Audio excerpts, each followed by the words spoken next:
pong mag-post. Sana po matulungan niyo ako kung anong dapat gawin. Magmula po nang pinalipat kami ng may-ari ng inuupahan namin sa abandonadong bahay last year, August 2020, marami nagsasabi sa amin na wala daw pong tumatagal kasi may nagpaparamdam daw at mabigat sa buhay. Totoo nga ang sinasabi nila kasi madalas kami makaramdam at makakita ng anino at bata. Halos di kami nakakatulog kasi pakiramdam namin may nagmamasid sa amin. Kahit na gusto naming umalis, wala pa kaming pera para makalipat sa iba. Noong Wednesday, pagising ko ng 3 a.m. kasi papasok ako sa work, alis na kami. Napansin ko sa switch ng ilaw, may bahid ng dugo.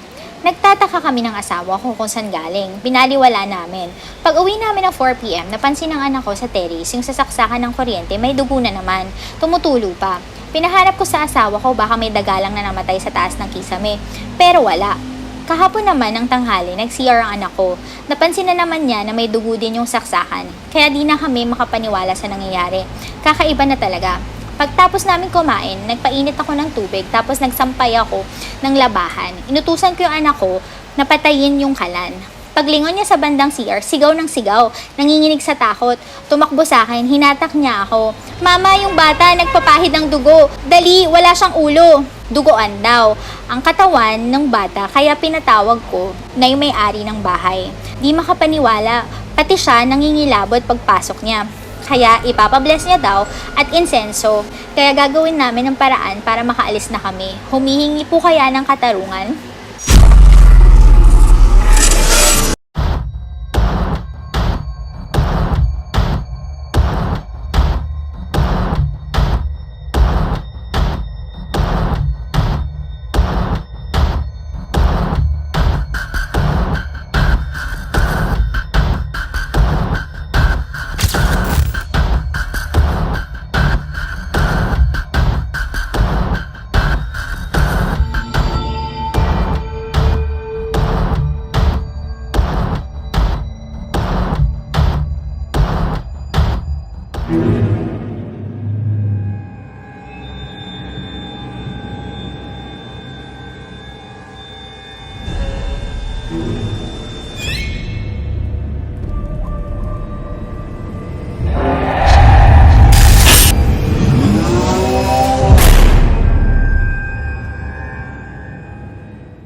Lumipat kami dun sa abandonang bahay. May nararamdaman na kami pero dinededma lang namin. Nakakita na ako ng anino, tapos papunta sa kusina. Kala ko, anak ko. Then kinabukasan ng December 23, pinapainom ko ng vitamins yung anak kong 4 years old. Nakita din niya, batang tumatakbo, mabilis. Sabi niya, Mama, sino yun? Umalis na kami, umakyat kami sa taas. Umiiyak ako dahil sa takot ko, hinanap ko yung asawa ko para sabihin ko sa kanya. 4 a.m., nakita ko yung dugo sa switch. Sabi ko sa asawa ko, tignan mo nga baka may namatay na daga sa itaas ng bubong. Nung sinilip namin pinflashlight, wala naman. Pero nagdududa na ako kasi dugo yun. Nakakatakot. Nang umuwi kami ng kinabukasan, yung anak ko, nagpasalang ako ng mainit na tubig. Tapos ako nagsasampay. Pinapatay ko na yung kalan sa anak ko. Nakita niya yung batang duguan, wala daw ulo. Umiiyak siya, takbo sa akin. Hinihila niya ako. Sabi niya, Mama, dali, yung bata. Siya yung bata, nagpapahid ng dugo. Sabi ko, sinong bata? Yung bata, Ma, sabi niya. Siya yung nagpapahid ng dugo dun sa switch. Di pinuntahan namin, wala. Tumakbo na daw sa CR, papasok ng CR. Ako si Carlo, isa akong sidekick at medium ng Strange Shadow. At ang ability ko, nakakapunta ako sa past at nakakausap po ang mga kaluluwa. Yung lamesa nyo, doon din banda. Doon sa may parang papuntang kusina. Nandun malapit sa may bintana. Doon nasa ko. Doon. Tapos yung parang yung babae, doon din namatay. May patay doon. Tapos doon may Doon ako sinilip. magmula doon sa baba, sa may lababo, paakyat, meron kayong nananakbong tumatakbo. Papasok doon sa banyo. No?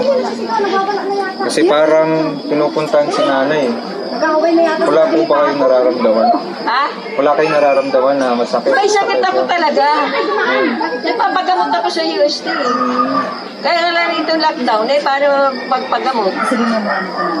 Oh. Kaluskos, wala kayo na anong kaluskos. Meron din. Sabi yan, binabanda, ano? Sa bubong. Bubong. Kasi yung dito sa puno, Ayun na, napunta na. Umuwi na. parang lagi nagagalit eh. Bakit may nagagalit? Umuwi na. Ano yung nagagalit? Ano na? Ay, nagagalit? Nagagalit, parang nagagalit. Tuwing biyernes yata o Tuesday, nandyan yung ano. Ano yun? May Tuwing Tuesday, no? Tuesday, kasi nagsabit ako ng malunggay sa na may red kasi sabi pampatanggal daw ng mga spirit. Ayaw nila yun. Magmula nun, tapos nung Thursday, nagmula nun madaling araw ng Wednesday, ano siya, may nakita na akong dugo sa may pintuan. Doon sa pinto dito pagpasok, yung sa pindutan ng ano. Sabi ko sa asawa ko, bakit may mga dugo? Nagtataka ako, sabi ko, tingnan mo baka may daga na namatay. Wala naman. Tapos parang lagi, pagka Tapos ng Thursday, ayun na, marami na ako nakita na mga dugo na lahat ng mga saksakan. Tapos pumapalo yung bubungan. Oo, nagagalit, parang nagagalit Nagagalit sila. Tapos kasi yung ano, yung sinabitan- pintuan namin, Sinabutan mo pala. Tapos yung, oo, yung pintuan bumabagsak. bumabagsak. Yung naririnig na ni nanay ilang beses, araw-araw. Tinatanong niya sa amin ba, kung umuwi yung asawa ko. Bata, babae yung nandyan sa nanamatay, no? Sa may lamesa. Tapos parang lagi dito may bata. Oh, yun, bata din nga. Bata din. Bata. Pumapasok dyan. Yun nga, minsan pumapasok nga. Nung nasagasaan yun, nakasando, no? Naglalako kasi. Yung bata, actually, lagi nandito eh. Tumatakbo siya. Lagi nyo nakikita. Pero yung matangkad na lalaki, tuwing Tuesday Yun, tsaka yung Tuesday, Friday, yan siya. kinikilabutan ka ate. Otas din yung bata ko eh, kasi parang ganyan sila eh. Sila, no? Talaga sa mga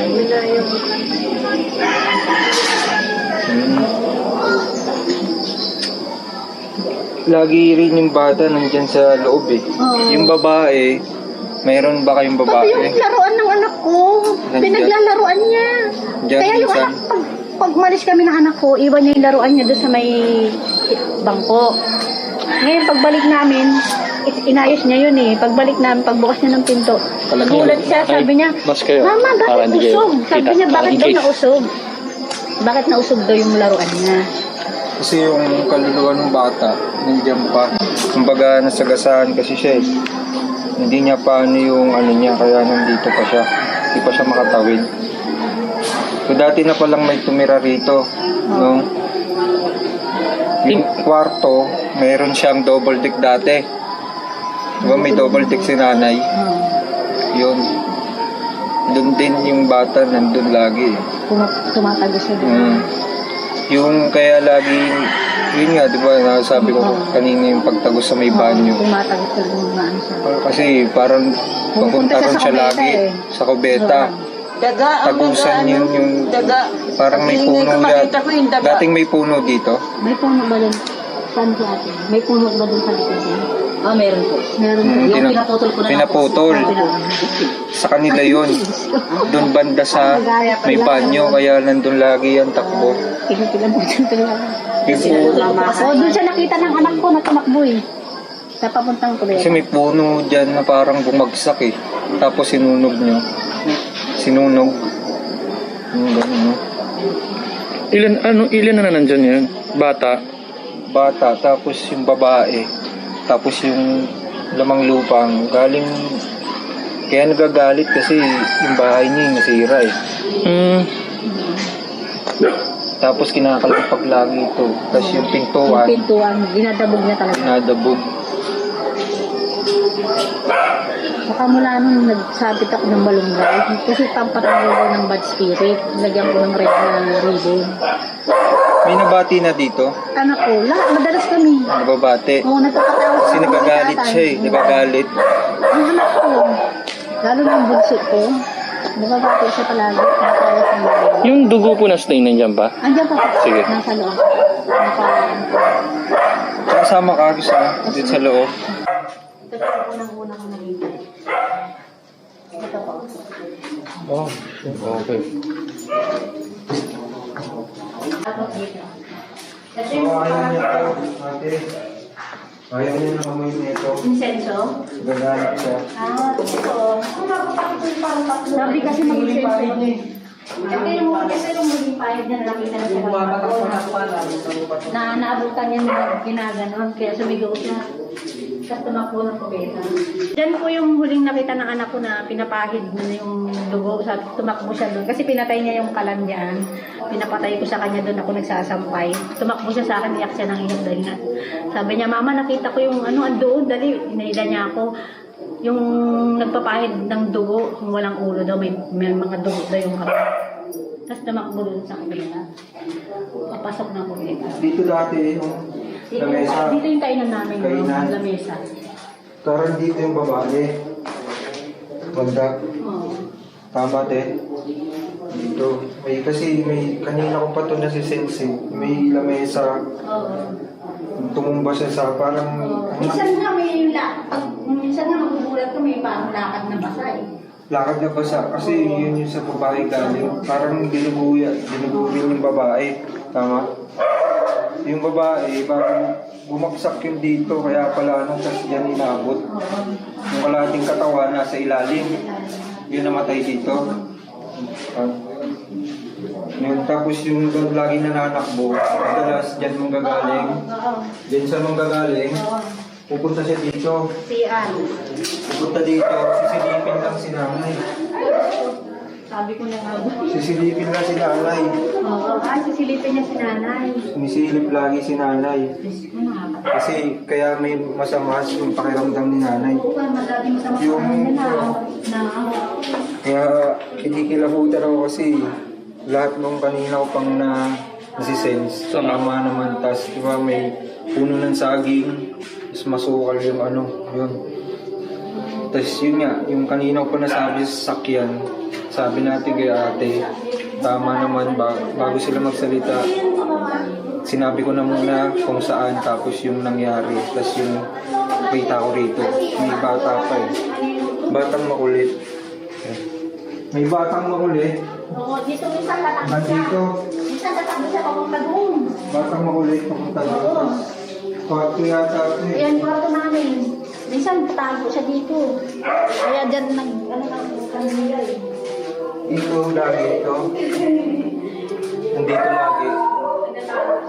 Magtatago dito. Parang pag may bata dito, nakikipaglaro ng taguan eh.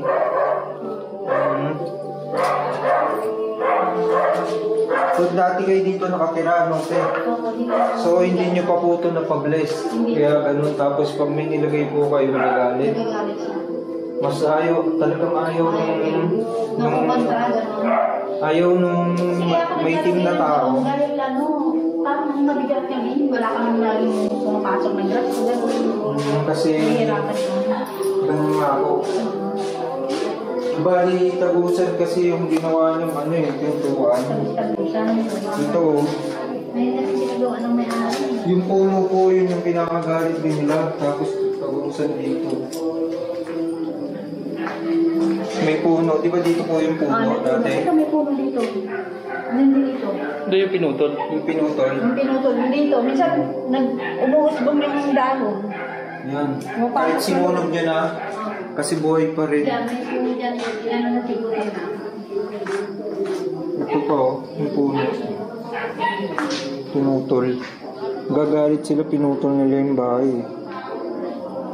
Nakakatakot yung mukha ng lalaki kasi matangkad yung lalaki. Hindi na siya sumasamparan sa inidoro para yung sinanay. Tignan. Kaya yung mas matanda, pag tinanong mo parang pero may sakit ka daw siya.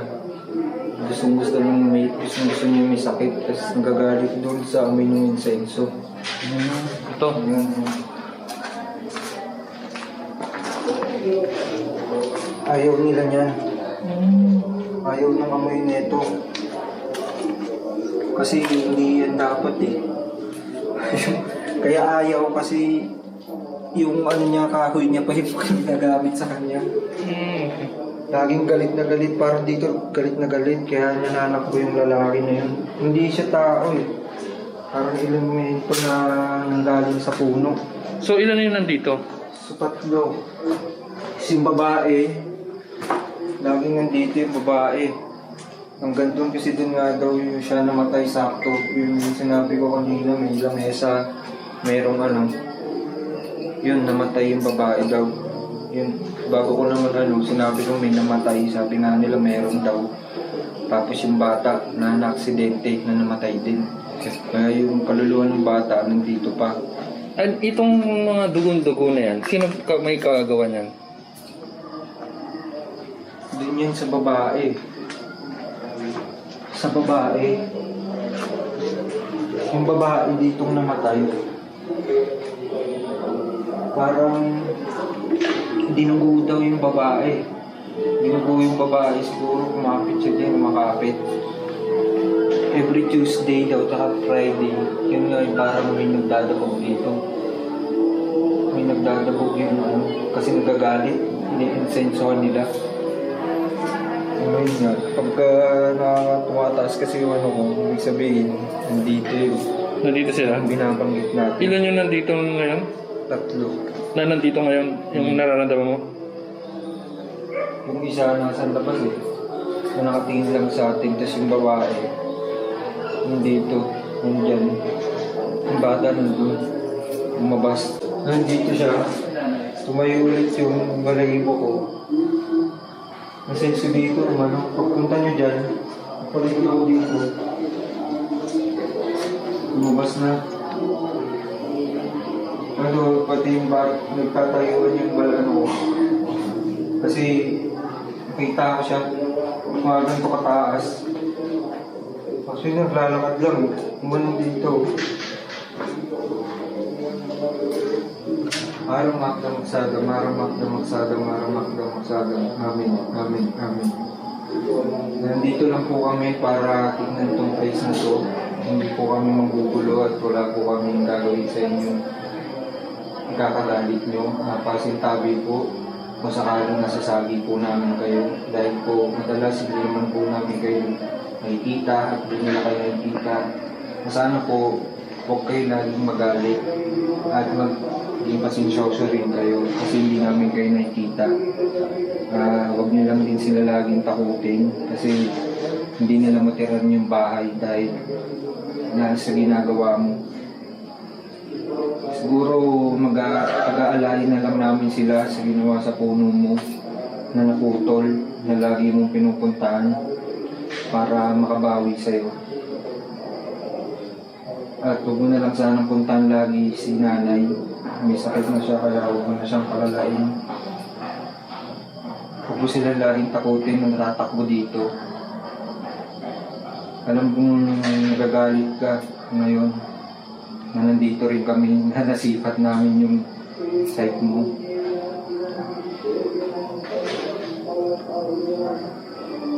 Alam ko naman di ka makakaglapit sa akin, kaya pasensya na rin dahil nagulat din ako kanina ko pa kayo nakikita.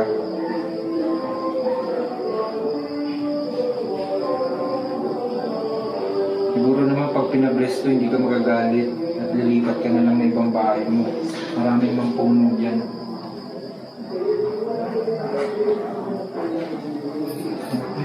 Hindi dito dumaan.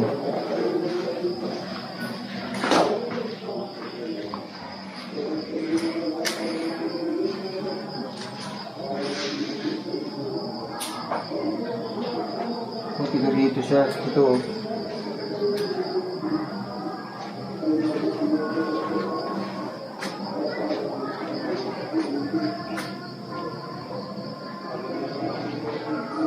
Marami na sila dito. Pero parang dito siya na pumunta.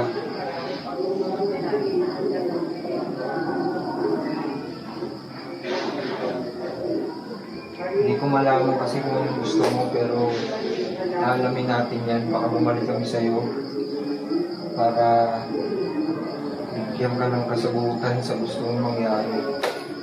Kung ayaw mong patungisanin, tinatakot mo pa sila.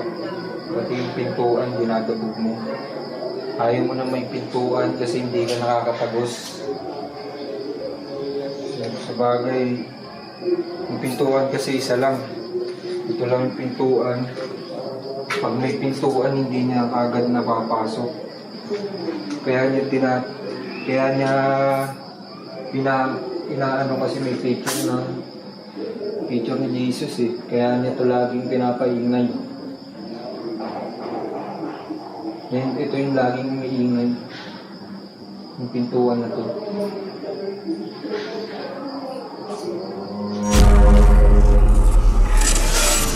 Ako si Swarovski. Isa akong medium.